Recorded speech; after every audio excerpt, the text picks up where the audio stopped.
Toute la culture aime la musique classique, toute la culture aime les interprètes dont on n'a pas fini de parler, qui ont une actualité chargée. Rencontre aujourd'hui avec une soprano, Armelle Marc. Son parcours, ses rôles, ses futurs projets et concerts, je suis heureux de l'interviewer chez elle à Paris. Bonjour Armelle. Bonjour Christophe. Merci beaucoup de nous accorder cet entretien pour toute la culture. Armelle, tu as 32 ans. Peut-être que certains se demandent comment on devient soprano ou qui ont même des préjugés sur les sopranos. Quel est ton parcours pour en arriver là, qui t'a amené à te consacrer depuis quelques années au chant? Alors moi, j'ai pas un parcours tellement représentatif du parcours de la voix royale des musiciens classiques et des chanteurs lyriques en l'occurrence. Et donc j'ai fait une hypocagne, une licence d'anglais à la Sorbonne et ensuite un master d'administration de la culture. Et j'ai travaillé en fait comme ça pendant 2 ans, en gros, dans 2 festivals de musique et autres disciplines. En fait, plus ou moins en parallèle de mon master, j'ai commencé à faire du chant parce que quand même, enfin, je viens d'une famille de musiciens, c'est-à-dire que mon papa est musicien. Il est musicien baroque, il a une jolie carrière, donc j'ai quand même été baignée dans cet univers-là. J'ai commencé à en faire un peu avec une dame qui s'appelle Sabine Kovacchazi au conservatoire d'Hermont, donc dans ma banlieue Dans le du Val Val d'Oise. d'Oise, exactement. Et au début, c'était vraiment, j'allais dire en dilettante. En tout cas, c'était, voilà, j'allais à mon cours de chant et puis j'ai commencé à m'approprier un peu la musique comme ça. Elle a été super avec moi, cette femme. Et puis elle m'a poussée, en fait, elle m'a dit, mais t'as l'air de vraiment aimer ça. Tu devrais rentrer dans un conservatoire à Paris parce que là, tu vas être aussi obligé d'apprendre à lire la musique. Tu vas faire de la musique de chambre avec d'autres gens. Donc, en parallèle en fait de mes études, je suis rentrée au conservatoire du 7e arrondissement à Paris avec Caroline Pelon, elle s'appelle, c'était ma prof là-bas. Et c'est vrai que là, je me suis retrouvée en fait avec des gens de mon âge qui avaient quand même plutôt des visées professionnelles. Donc, je pense que ça a créé une sorte d'émulation aussi pour moi. Il a fallu que je me mette à l'apprentissage de la théorie musicale, ce qui n'était pas simple parce que finalement, j'avais 23-24 ans, quoi. Ouais, 22-23. Donc, j'étais déjà un peu plus âgée que la plupart des gens qui étaient avec moi. Mais j'ai fait ça au début, voilà, tranquillement. Et puis ça me plaisait de plus en plus. Et puis en commençant à travailler, je me suis dit, zut, il me manque quelque chose. Et puis plein de concours de circonstances ont fait que je me suis dit, bon, j'ai envie de pouvoir être une bonne amateur. Je m'y mets un peu plus sérieusement. Je me donne 1 an. Au départ, je me suis dit, je me donne quelques mois. Et puis en fait, après, je me suis dit, je me donne 1 an. Et puis en fait, cette année s'est transformée en un changement radical de parcours. Et voilà, ensuite, je suis rentrée dans une autre classe de chant qui est celle de Valérie Millot, au Conservatoire du Centre, où j'ai passé mon diplôme d'études musicales, le DEM. Mais je suis rentrée au CRR de Paris en musique ancienne. Et j'étais aussi déjà au CRR de Tours en musique ancienne. Et puis donc ensuite, je suis rentrée dans ce réseau. Et de fait, j'ai commencé à trouver mes marques. Et puis c'est comme s'il y avait quelque chose qui s'était révélé en fait pour moi. C'est-à-dire ce que j'avais, je vais dire repoussé. En tout cas, je m'étais un peu construite en disant non mais ça va. Mon père est musicien, moi je vais faire autre chose. Et puis en fait, ça m'a rattrapée.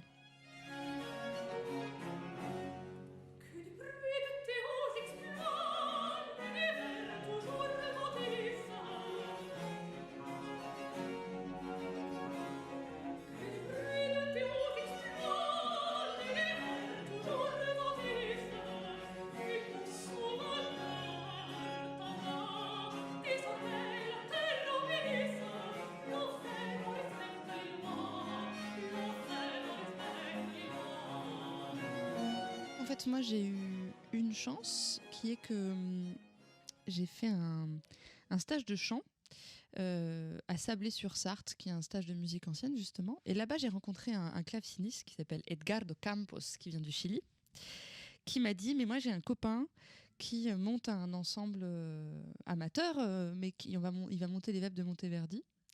Donc, il s'appelle Simon-Pierre Bestion, qui, à l'époque, donc, dirigeait l'ensemble Luce del Canto. Et j'ai intégré cet ensemble qui, à l'époque, était amateur et qui m'a permis en fait de faire mes premières armes. Bah, le chœur était amateur au départ, mais l'exigence de Simon Pierre était quand même était assez professionnelle. Et puis il y avait une émulation incroyable. Et puis moi, ça a été un révélateur pour moi. Je me suis dit, oh, mais j'ai un plaisir immense à faire de la musique, c'est incroyable. Et ça, c'était au moment où je savais pas encore que j'allais en faire mon métier. Mais cet ensemble est devenu professionnel en fait. Et il s'appelle maintenant La Tempête, c'est l'ensemble La Tempête, qui tourne quand même pas mal en France, et d'ailleurs pas qu'en France, mais et en fait pour moi ça a été une grande chance parce que j'étais très jeune chanteuse, et puis j'ai grandi avec cet ensemble. En fait, je suis devenue professionnelle en même temps que l'ensemble est devenu professionnel, et ça m'a donné vraiment un premier métier, quoi. Donc je dois beaucoup à cet ensemble là. Alors il y a beaucoup d'ensembles, hein. Il y a les ensembles baroques, consonance, Academia, le concert spirituel aussi, bien connu, hein, je pense, des amateurs de musique classique, puis aussi une compagnie d'opéra comique dont tu as fait partie, Armelle, les Frivolités parisiennes en 2016, où d'ailleurs tu as été coryphée du Don César de Bazan, l'opéra comique de Massenet. Donc ce sont aussi des ensembles, des formations assez différentes, hein, dans leur répertoire. Du coup, qu'est-ce que t'ont apporté ces différentes expériences, ces différentes rencontres, quand en plus, qui plus est, ce sont dans des répertoires assez variés, oui. Dans les ensembles baroques, j'ai fait plutôt de la musique ancienne qui demande souvent une vocalité, donc plutôt de la polyphonie, où là on est vraiment sur beaucoup de questions de contrepoint et d'harmonie. Donc la question est de réussir à faire sonner les accords, à faire sonner l'harmonie. Et donc c'est une vocalité qui est spécifique à ça, c'est-à-dire qu'on a besoin d'adapter notre voix pour que ça puisse sonner. Après, le répertoire soliste a une autre exigence.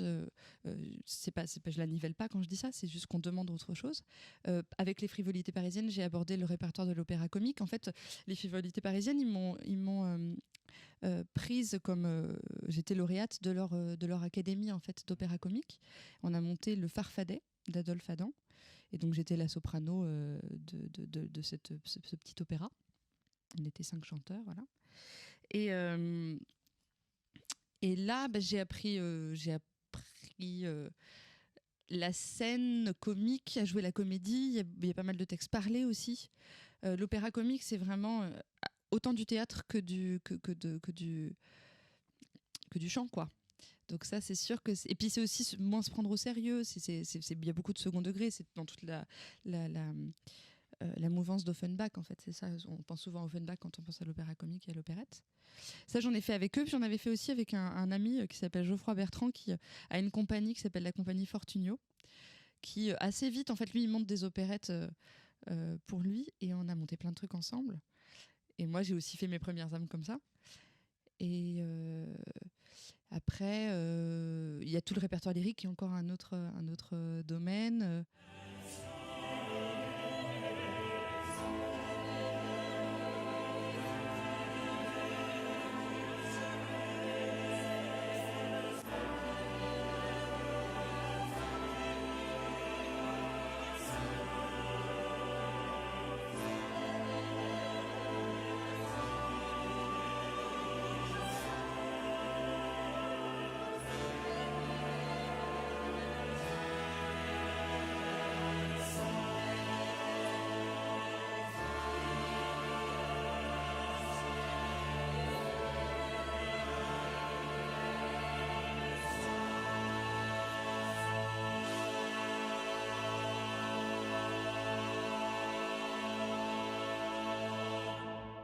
Moi, je crois que je me caractérise par le fait que je touche à pas mal de répertoires parce que c'est mon plaisir aussi.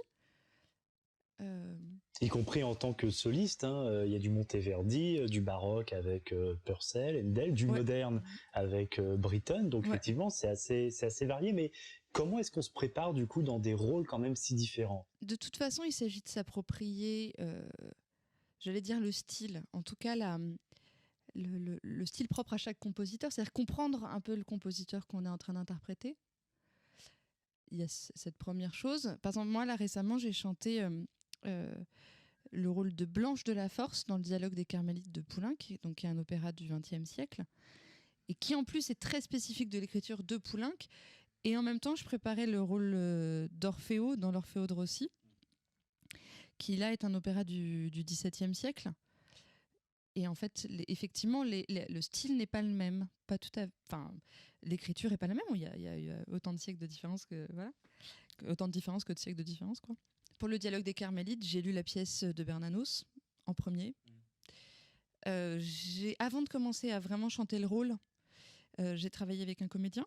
Pour moi, c'était indissociable en fait, l'aspect théâtral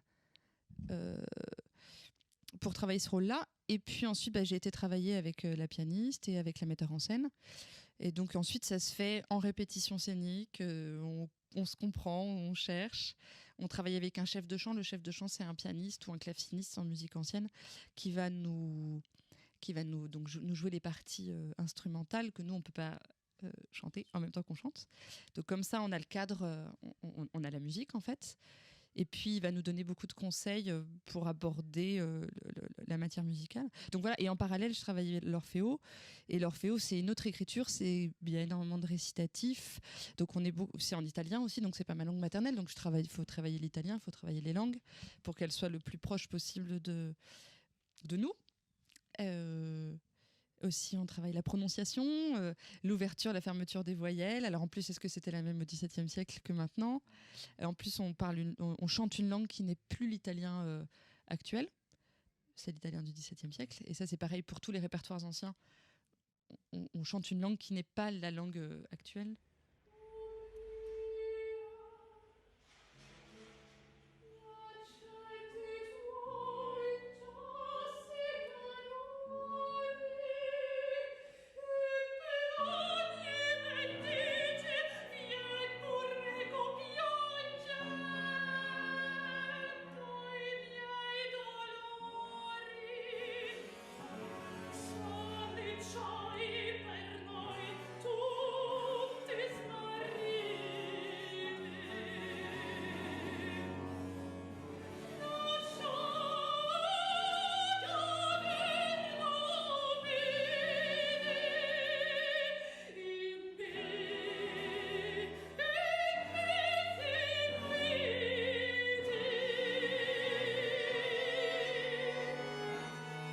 Et puis, j'imagine, Armelle aussi, qu'il y en a un qui est très important, c'est la voix. Comment ça se passe ? Parce que c'est quand même évidemment très important. La voix, oui, ça se travaille quotidiennement en faisant des vocalises, en faisant. Souvent, on a quand même une pratique en yoga ou en pilates ou en qigong. Enfin, plutôt effectivement ce genre de pratique. Alors, on n'est pas comme les violonistes qui doivent travailler 7-8 heures par jour parce que la voix, c'est un instrument un peu plus fragile que ça. Donc, on est obligé de doser le temps de travail. J'imagine que la culture et la musique en particulier tiennent une place importante dans ton quotidien. J'écoute du hip-hop, du rock, de l'électro. Mais quand on a aussi un père musicien aussi, on est déjà dans une ambiance propice justement à avoir l'oreille musicale aussi. Ça, franchement, je dois dire que, à mon avis, parce que donc moi j'ai commencé très tard, je me retrouve à réussir à gagner ma vie avec le chant. Mais je pense quand même que en ayant commencé si tard et je veux dire en n'ayant pas fait d'instrument, si j'avais pas eu cette espèce de bain musical qui, oui, je pense, a forgé mon oreille. Alors peut-être que j'étais particulièrement réceptive. C'est possible aussi que j'avais tu vois, c'est la question de l'inné et de l'acquis, ça j'en sais rien. Mais oui, je pense que j'étais une enfant qui avait un plaisir artistique de toute façon. Alors du coup, ça pourrait dire que par exemple, quand tu t'es retrouvé sur scène, la première fois, pour un premier rôle, donc voilà, devant des gens que vous ne connaissez peut-être pas pour la plupart, quelle impression as-tu, quel sentiment ? Est-ce qu'au contraire, tu étais très à l'aise ? Ou est-ce que c'était plus compliqué, justement, le fait qu'il n'y avait pas ce côté plan de carrière, à se poser beaucoup de questions ? Ça a permis que la première fois, sur une scène, tu t'es senti assez à l'aise ? Oui, la première fois que j'ai été sur scène, mais c'était pas pour un rôle, hein. J'avais chanté les airs solos du Stabat Mater de Pergolèse. En tout cas, ça c'est mon souvenir un peu. Mais j'étais toute. Ça faisait, je sais pas, juste quelques années que je faisais du chant. Mais par contre, moi, je me souviens à ce moment-là, j'avais une trouille, mais horrible. J'avais pleuré avant de rentrer sur scène. Je voulais pas y aller. J'avais trop peur et tout. Ma prof m'avait dit, mais si, allez, Armelle, vas-y. Mais c'était la panique totale. Ouais. Et puis quand j'y ai été, une fois que c'était fini, je me suis dit, oh c'était trop bien. Oh, pourquoi c'est fini. Alors ce sera peut-être encore le cas du coup bientôt, Armelle, puisque j'imagine qu'il y a une actualité assez riche, comme je le disais en introduction. Où est-ce que l'on pourra t'entendre prochainement? Je vais commencer à travailler Il Mondo alla Roversa, qui est un opéra de Baldassare Galuppi, avec le même ensemble, l'Accademia.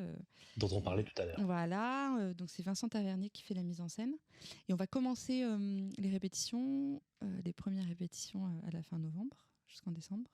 J'ai aussi un récital de Mélodie Lead autour des chansons à boire. Avec, on retrouve le côté donc très varié. Là, on passe aux chansons à boire. Ça, ce sera le 2 décembre à 16h30 à l'espace Ararat. Et donc, c'est Françoise Tillard qui était mon professeur de Mélodie Lead au conservatoire du 10e, qui m'a proposé donc de venir chanter avec Irina Dbagui et Renaud Boutin. Et puis, je me souviens plus des noms de la violoniste et le violoncelliste, je les connais pas encore. On va donc travailler voilà, des leaders et de la mélodie française autour voilà, de la fête, des chansons à boire et tout ça.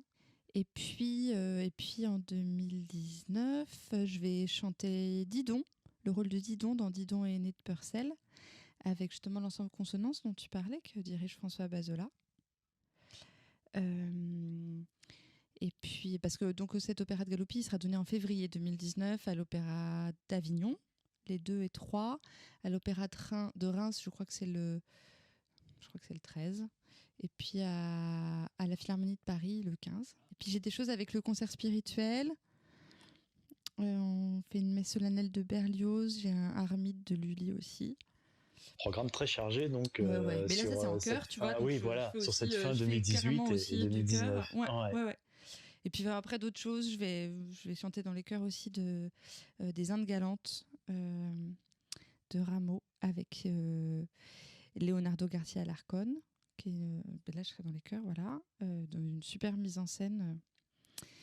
Enfin, vous voyez, il y a des choses super chouettes qui m'attendent. Beaucoup de choses, Est-ce qu'il y a un rôle, Armelle, que tu rêverais d'interpréter, qui te tient vraiment à cœur, et peut-être que tu n'oses pas pour l'instant, que tu n'en as pas eu l'opportunité, mais que tu aimerais interpréter Ouais. J'aime... Je sais pas si c'est parce que c'est un des rôles qui m'a donné envie de faire du chant, mais j'aimerais beaucoup chanter le rôle de Pamina dans La Flûte enchantée de Mozart.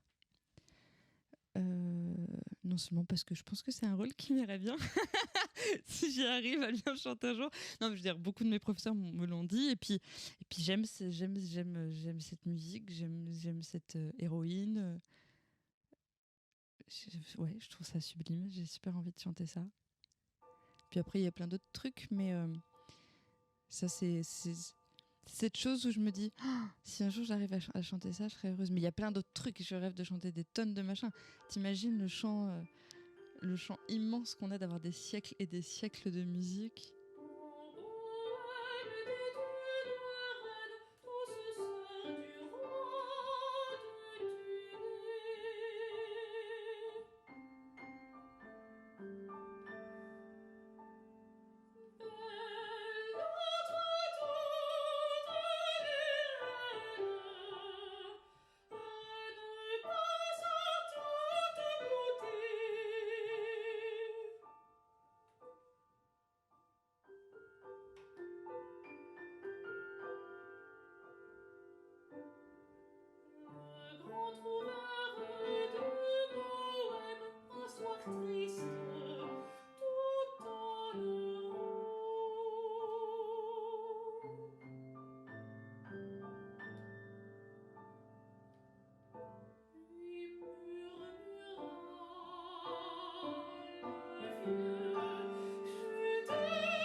Une dernière chose, oui. On sait qu'aujourd'hui, évidemment, la toile est le meilleur endroit pour retrouver n'importe qui, pour se renseigner. Si on veut retrouver ton agenda, ton actualité, tout ce que tu as fait auparavant, est-ce que tu as un site internet sur lequel on peut te retrouver, ou des sites Mais c'est Armelle Marc, Wixit, je pense que c'est ça qu'il faut qu'on cherche.